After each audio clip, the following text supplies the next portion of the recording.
যেই ব্যক্তি শুক্রবারে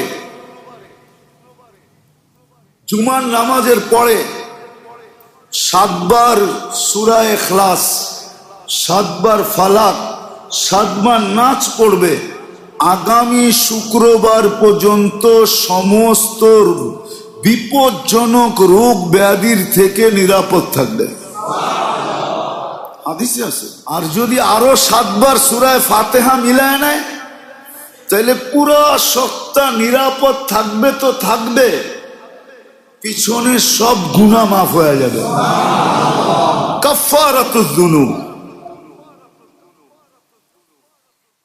যেই ব্যক্তি জুমার নামাজের পরে সুবহানাল্লাহিল আযীম ওয়া বিহামদিহি 100 বার পরে সুবহানাল্লাহিল আযীম ওয়া বিহামদিহি, তার আমল নামায় 1 লক্ষ নেকি লেখা হয়।